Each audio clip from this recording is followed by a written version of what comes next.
Welcome back to Tanya in Lesson 5. The last 2 days we've been studying Chapter 7 of Tanya. Having established in Chapter 6 that the animal soul's mind, heart, and entire modus operandi is the self, preserve the self, feed the self, take care of the self, promote the self. And therefore we defined the struggle between good and evil not in the moral relative sense, but rather in the sense of godly, as in behaving and doing things for God, the godly soul's motivation, versus selfish, doing things and feeling things for one's own self. And that is the essential struggle.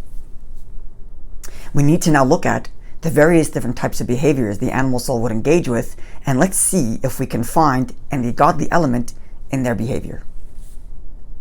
Well, if we're talking about a sin, something which God in His Torah says is forbidden, one cannot eat that, one cannot do that, then those behaviors, those items, remain locked, as it were, in the ungodly state until such day that Mashiach comes, when godliness is revealed everywhere and there's no more completely ungodly areas of life.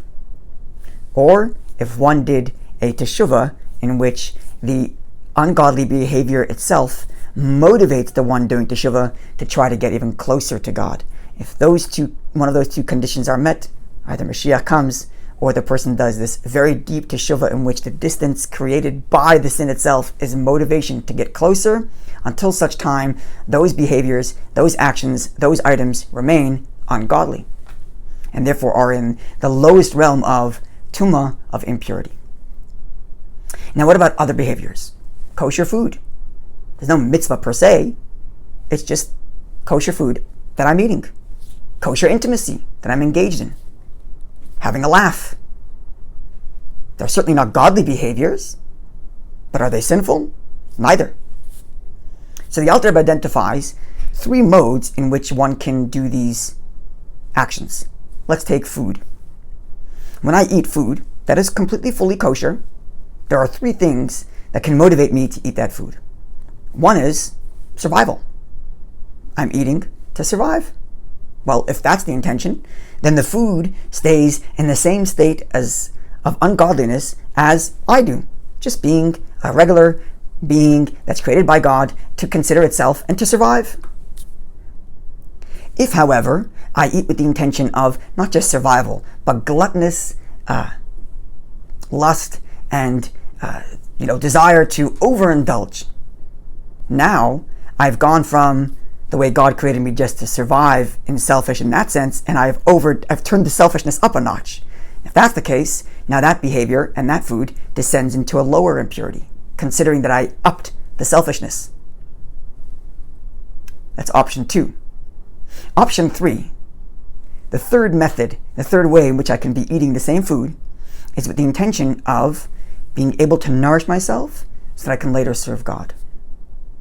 So now the animal soul is eating, because it's the biological me that's eating, but yet the intention I've put in there is a godly one.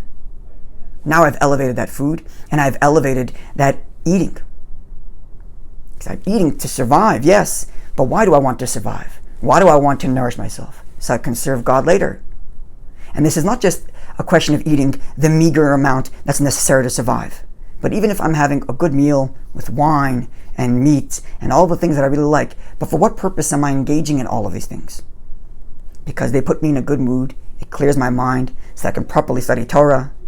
Well then, that entire enjoyment, which is the animal soul's, natural soul's desires, but they've now been infused with a godly soul intention and are thus elevated. The same thing is true of a joke even. I can say a joke for what purpose? Just for the sake of me overindulging? Well then, that's the selfishness being turned up a notch, descending into a lower state of impurity. But what if I'm telling the joke because I want to put myself in a good mood, so that way I can serve God with more joy? I can learn Torah with a clearer mind if I'm in a happy mood. Well then, that joke has been elevated. And the same thing is true of intimacy. Kosher intimacy. For what intention?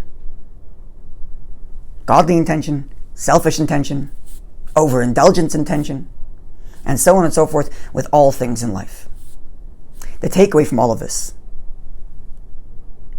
At every moment in life, even if it's not a question of sin versus mitzvah, it's a question of human interactions, human behaviors, eating, sleeping, intimacy, and so on.